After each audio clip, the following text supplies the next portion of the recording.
This is my love letter to Cameron Diaz. Watching her in The Mask from 1994, I developed a crush on this woman. Yes, I developed a crush on Cameron Diaz. For context, I've been in a relationship with a man for 8 years, to whom I'm engaged, and I'm not even sure if whom is used correctly here. And though the gay gene manifested itself years later, my heart kept fluttering for Cameron Diaz. There's something about Mary, Charlie's Angels, The Sweetest Thing, Charlie's Angels Full Throttle, The Other Woman. Cameron Diaz is the queen of feel-good movies, the ones you can watch on any given day and be guaranteed a fun time. But in 2014, after decades of a very successful career, Cameron Diaz retired from acting. She would of course be back for any future Shrek sequels to play the iconic Princess Fiona, but with only her voice to look forward to, my heart was crushed. Fast forward 11 years, her last acting credit being the very underwhelming Annie remake, and Netflix announced Cameron Diaz back in action in the film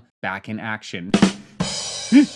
Teaming up with her Annie co-star Jamie Foxx, the pair stars as an ex-CIA married couple who, 15 years after faking their own death, need to go on the run to protect their family from some very unsavory Russian mercenaries of their past. And boy, is this terrible.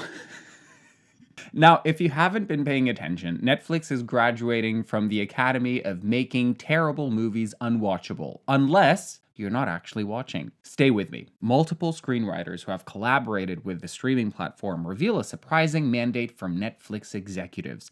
The requirement? Characters must explicitly state their actions and intentions to accommodate distracted viewers who might be treating movies as background noise. We know Netflix is for background noise. Now Netflix knows that we know, and now we know that Netflix knows that we know. We all know. And suddenly it all makes sense. Known for some pretty spectacular projects that get everybody talking, Netflix is also known for filler movies. Movies to fill in the background silence. For busy families tending to their kids or household chores, to the inevitable cheeks clapping halfway through whatever Lindsay Lohan is doing in her latest Christmas film. And Back in Action is no exception. Back in Action shows us the action just to have the characters summarize the action that we've just seen and then tell us exactly what they're doing for the next half an hour. So you can go back to ironing the laundry while Cameron Diaz and Jamie Foxx do some pretty law-defying stunts in the background. So if you've missed, for example, Cameron and Jamie survive a literal plane crash in the first 13 minutes of runtime, don't worry. Listen to them repeat exactly what just happened and what they're about to do. With Netflix's Back in Action, you can jump back in action anytime. Thank you, I'll be here every week. I could watch any movie she's in and have a great time, even if the movies suck. Because you know what doesn't suck? Cameron Diaz. From the days I was a straight kid, because we all know that being gay is the result of indoctrination, before I was brainwashed into liking I was mesmerized by Cameron Diaz kicking ass in Charlie's Angels. I was fascinated by her charm as Mary. I was fully in love with her as the other woman. I was, am, and always will be Team Cameron. So if she's a Zionist, please do not tell me or you'll ruin my day. So let's get into Back in Action. Right after you like, comment, subscribe to help support the channel and let me know if these half-assed written jokes produce any full-assed laughs. The story begins 15 years in the past. Cameron and Jamie star as Emily and Matt, two CIA agents in an undisclosed European location who are secretly sleeping together. It's a lot of information in the first 5 minutes. And Emily finds out she's pregnant just as Matt is getting the green light from MI6 to start their mission on the ground. This mission is at an 8-year-old's birthday party, which has a budget larger than most countries' GDP, and helping them is Chuck, a name forever associated with actor turned Trump bootlicker Zachary Levy? I don't care, he's gross. But in this movie, he's not an untalented schmuck that sold his soul to lick RFK Jr.'s unvaccinated butthole. No, Chuck is the very shrewd CIA agent who pays attention to detail. Right there.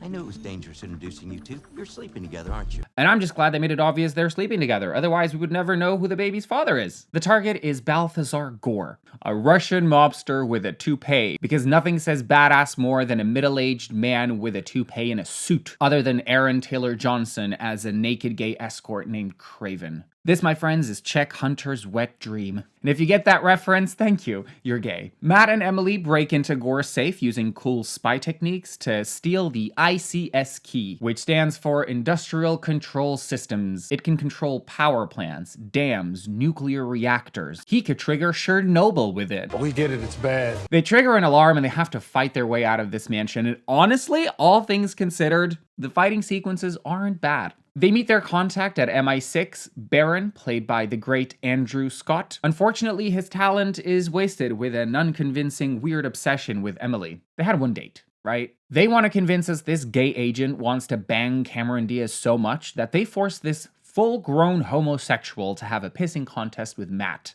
Now, if this was a gay movie, they'd be pissing all over each other in a glorious golden shower that culminates when both of them On the plane, Emily reveals she's pregnant, presenting all 50 pregnant tests as proof. And I just hope they're not eating off of this table because... Repeat all over those, so... What?!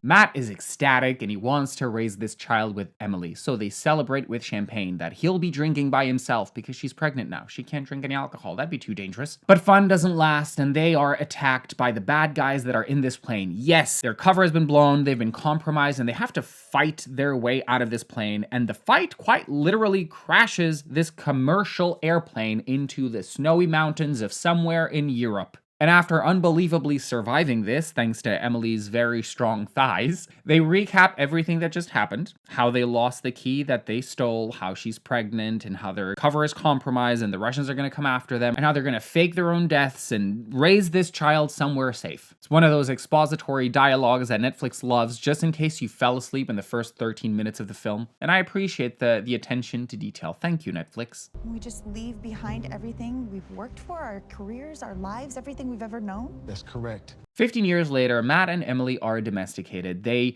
finalize their metamorphoses into overbearing, annoying helicopter parents because they miss the thrill of the action, so they're gonna be honing in on their kids' private lives and why they're not allowed to have any, because this is our house, not yours. Some great parenting going on here. He's the he's the soccer coach, and she's obsessed with having movie nights with her daughter, who actually hates her. Speaking of kids, we've got Alice, she's 14, and she hates her parents, that's her personality. And we've got Leo, he's 12, and he's some sort of a prodigy who has a ring that tracks his vitals, and he loves playing video games and catch his parents in lies. And these ex-CIA agents aren't that great because they can't get their backstory straight or explain why he speaks Russian without changing their backstory about 50 times in the same sentence. We went from Colombia to Russia.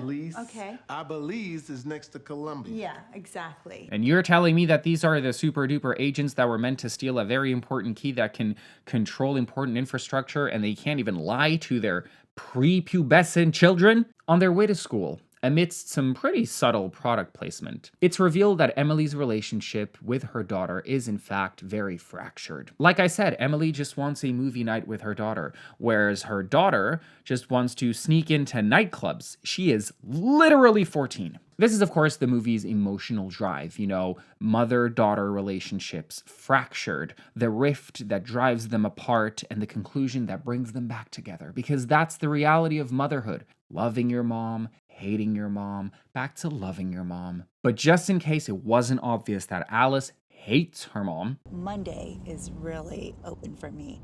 Thought we could do like movie night. I'm good. Again, it cannot be overstated how bad spies they are because their literal teenage daughter, the 14-year-old, catches them spying on her from the car after drop-off. Also pretty bold from Netflix to put these two full-grown adults spying on children on school grounds with binoculars and not have them tased and put in jail. The world is changing. Or is it just on Netflix? Where'd you get that? Amazon. Oh look, more product placement. Now, suspicious of her teenage daughter's behavior, Emily decides to flex her spy muscles a little bit and breaks into her computer to find out where she's at. And her password was in a little sticker that she had on the laptop, proving that whoever wrote this film has never, ever, ever once interacted with a 14-year-old or has never been a 14-year-old. Maybe this movie was AI written. Just putting it out there, it's very possible. And in case you were distracted and forgot that this couple is actually an ex-CIA couple, Look, we're not like every other parent in the world. We've discussed this. But we are literally spies. Just the refresher I needed while I doom scroll on TikTok in honor of all the millions of Americans who can no longer do it. Well, guess what? If TikTok users flood to Red Note, they're going to face the same challenge there because it's also controlled by the Communist Party.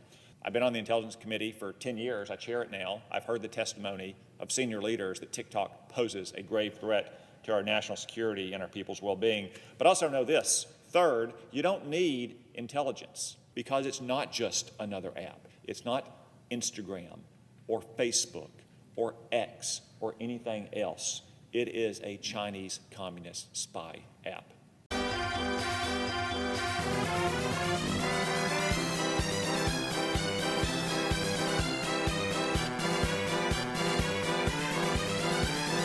Emily and Matt find out that their underage 14-year-old teenage daughter just snuck out to a nightclub. This shit is wild. Your entire country IDs people to do literally anything and everything, and you're telling me that someone looked at this literal child and thought, yeah, this ID should be real. She looks 21 at least. Seriously, what kind of ID convinces a nightclub that this little boy with eyelashes for a mustache is old enough to drink? The funniest thing is that these parents are trying to take their underage daughter out of the nightclub where she's illegally drinking alcohol, and these bouncers from Wish come over to argue with them. So I can take my underage daughter out the club. She looks old enough to me. Why would you say this to her parents literally after the father announced she is underage? Do they have a kink for jail time, or is that just horny gay men? Prison was so much fun that I ended up doing a whole 3 years. I enjoyed it. Imagine going to like Dick Disneyland. A fight ensues and people are filming, and the video of this middle-aged couple in great shape beating the shit out of these discount bouncers goes live. And if at first the daughter's inability to stand her parents seemed like an over-the-top choice to slap you in the face with how much she hates her parents, now I kind of see her side and I'm kind of like, yeah, you know what? She's got a point. You guys are terrible parents. At this point, I'm team disgruntled teenage daughter who would rather be skinned alive than spend another second in the presence of her mother and her father. His name is James, and you just don't like him because he's white. What? Your mother's white. There you go. Netflix just fixed racism. Thank you so much for watching. If you like this video, feel free to leave it a like down below, subscribe to my channel. You're just upset because I'm trying to live my life and not yours. What? Okay, did the writers forget that she's 14 and not 21? Like, what kind of precocious behavior is going on here? These kids are out of control. They need to be put on the leash. I don't know what that was. I can't even with you right now. Oh, you can't even with us right now? Well, you're grounded, so try can't not evening with that. I wonder what the writer's room looked like. Seriously, can we just credit AI, or are we really ready to admit that people actually wrote this? Are we just out of juices completely, creatively empty? Just a vacuum where imagination used to be is now just a void of bad writing. Yeah, now, that didn't make sense what she said. But do you want to mess with her after you see what she did to them human beings? No, it was a self-aware moment. Okay, well played, Netflix. Well played.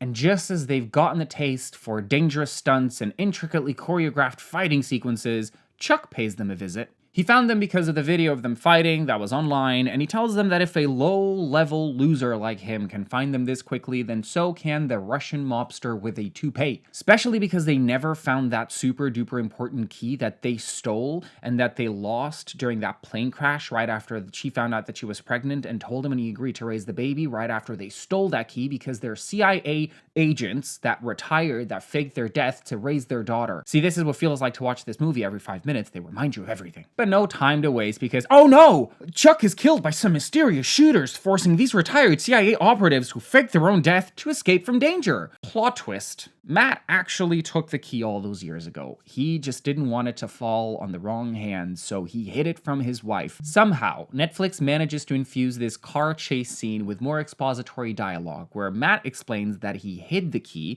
in Emily's mother's estate in Foxhunter, England. The mother that she pretty much hates just as much as her daughter hates her. Yes, she's English, and I'm just glad that they didn't force Cameron Diaz to do an English accent because that would have been honestly camp. They should have. They also go down the list of options of what they can and can't do and remind us once again that they faked their death, they have the key, Russians are after them, they can't go to the CIA or they'll lose their leverage, so the only option is to grab the kids and go to England because no mercenary is gonna follow them to England, to that miserable country, right? None of this makes sense. Took the word words right out of my mouth. Oh look, more product placement. Now, on the hunt for them in England is MI6 agent and Emily-obsessed gay man, Baron.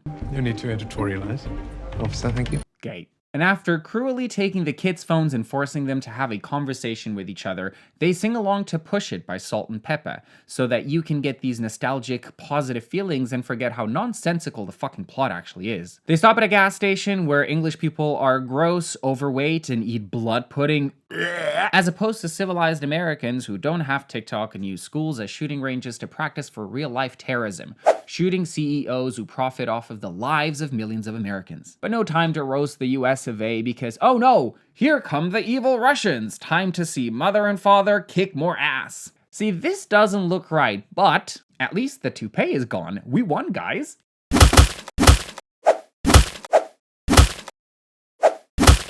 Charlie's Angels memories flooding back. Oh, I'm so happy right now. And after spotting Baron, the Gaylord who's weirdly in love with Emily, they pull off a Final Destination 2 kind of stunt. An accident that lacks the gore and the thrill because nobody dies. But they finally come clean to their kids, confessing that, you know, they're ex-CIA agents and people are trying to kill them.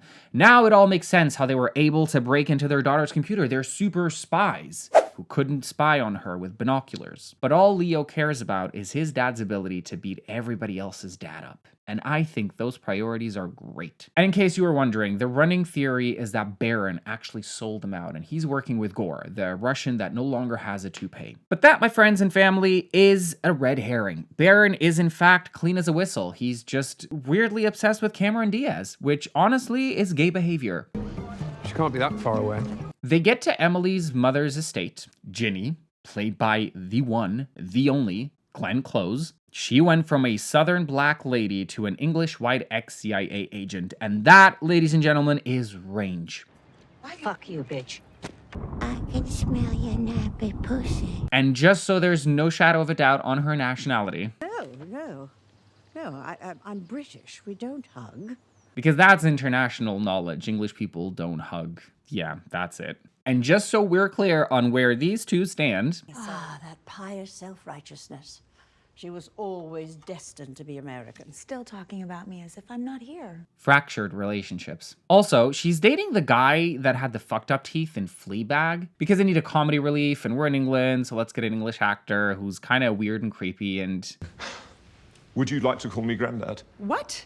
While Granny Ginny spends time with the kids, Emily and Matt head over underground to retrieve the key. Pretty bold to leave their kids in this mansion with their nan they just met and the pedo vibes guy she's seeing, considering that they've been followed here. They've been followed every step of the way. They have not been able to hide. Every attempt to go off the grid has failed miserably, and oh no, what's that? A mercenary team has already located them? Damn, that was so unexpected. Plot twist for those still trying to follow the story. It was Chuck all along. Yeah, when they faked their death and they took the key in secret, he lost his job and pension and house and marriage and dog, and I think it's fair to say that if your dog is only with you because of your job, then you might just be a little bit too mentally unwell, and you might benefit from the miracles of therapy. But no, revenge is the way.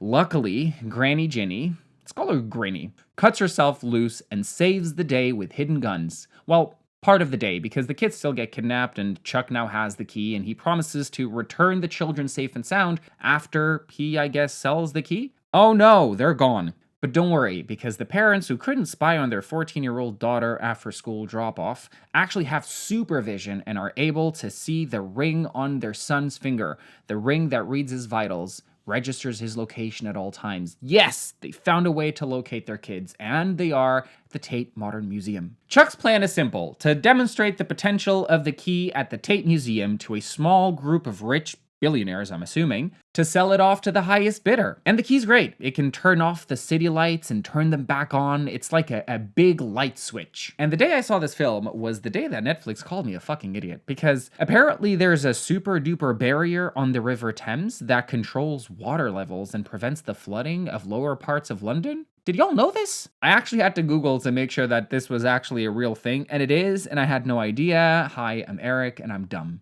But before this guy can pay $250 million for it, Emily and Matt, along with gay cruiser Baron, interrupt the criminal activities and, oh no, Chuck is escaping! Quick! He's on his way to speak at a Trump rally! Somebody stop him! So Chuck is on a boat. He's got the kids, and they're gonna cross into the ocean because they opened the barrier of this barrier, Thames barrier. And once they do that, once they cross into the ocean, the kids are as good as gone. Now, Emily and Matt are chasing them on motorbikes, and I just gotta say, as someone who's lived in London for 8 years and had no idea that this barrier existed, this sounds pretty unrealistic. This whole chase with English traffic on English streets, just, there's no way they can catch up to that boat. Wrong. This is a spy movie.